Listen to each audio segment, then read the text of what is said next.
Now, we apologize, but due to technical difficulties beyond our control, here's this week's edition of Trtan Back Time. Okay.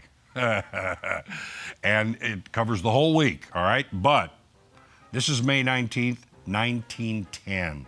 Earth passes through the tail of Halley's Comet. The comet's tail was known to contain the toxic gas cyanogen, which led many to believe life on Earth would die when it passed through the tail. This caused panicked buying of gas masks and quack anti-comet pills and anti-comet umbrellas. That's interesting. I've heard of Halley's Comet. I didn't know the backstory. Yeah. Comes around every 70, however many years. Happy birthday to Gil McDougald. Gilbert James McDougald, okay? He was born May 19th, 1928, American ball player. First rookie to hit a Grand Slam home run in a World Series in 1951 for the New York Yankees. He was voted 1951 Rookie of the Year, good choice. He played with the Yankees from 51 through 60. In 1955, he was hit with a line drive in batting practice that impaired his hearing.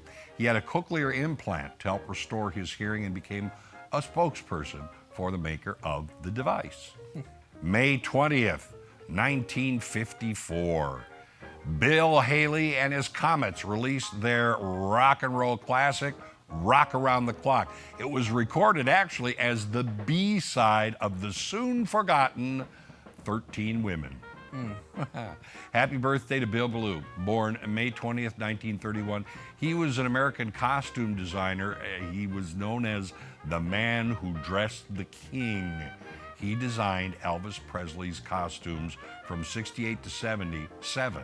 And one of his most famous designs was that high-collar jumpsuit used in Elvis's Aloha from Hawaii via satellite and on the album cover for Promised Land. He also designed for many other stars, including Gladys Knight and Doc Severinsen. Bill Ballou, that's quite the name. Yeah. May 21st, 1972. Michelangelo's Pietà, the statue of the Virgin Mary holding Jesus in her lap, is attacked by a man with a hammer, screaming, "I am Jesus Christ, I have risen from the dead." He smashed her face, broke off her left arm below the elbow, and many of the broken pieces were taken by onlookers, including Mary's nose, which was never recovered. Her nose was reconstructed from a block cut out of her back. They also discovered Michelangelo's signature in the palm of Jesus' hand. They didn't know it was there. Yeah. Huh. Know it was there. Happy birthday to Mr. T, Lawrence Oh my gosh. Trud. Born May 21st, 1952. You know him, actor, wrestler, bodyguard, bouncer. I pity the fool, that guy.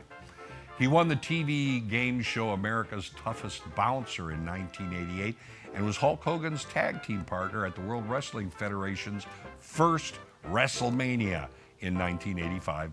And of course, he won. Of course. Yeah. May 22nd, 1849, future U.S. President Abraham Lincoln is issued a U.S. patent, number 6469, for an improvement for Boeing vessels over shoals. He's the only U.S. president to have held a patent. His device consisted of large bellows attached to the sides of a boat that expanded via air chambers to help lift a stuck boat over shoals. The device was never put into actual use. Wow. Happy birthday to Horton Smith. This is the guy that the golf course here in Springfield is named after. Born May 22nd, 1908, he won the first Masters tournament in 1934 and then again in 1936. May 23rd, 1900, Sergeant William Harvey Carney is awarded the Medal of Honor for his actions in 1863 during the Civil War. During the assault on Fort Wagner in Charleston, South Carolina, Carney, although seriously wounded, struggled across the battlefield carrying the Union flag. His citation reads, "When the color sergeant was shot down, this soldier grasped the flag, led the way to the parapet, and planted the colors. Thereon, when the troops fell back, he brought off the flag under a fierce fire in which he was twice severely wounded. And that is the battle that's portrayed in the film Glory Wow. in 1989. Happy birthday to Douglas Fairbanks Sr. His name was Douglas Elton Ullman.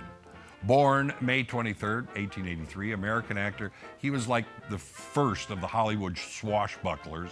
He co-founded United Artists in 1919. And finally, Blake, Yes. this is one for you. Can't so wait. Heads up on this. Okay.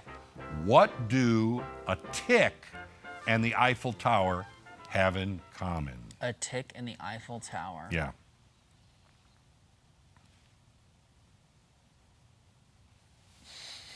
I don't have my watch. I think I have time's no just idea. about not They both can be found in Paris? I don't know.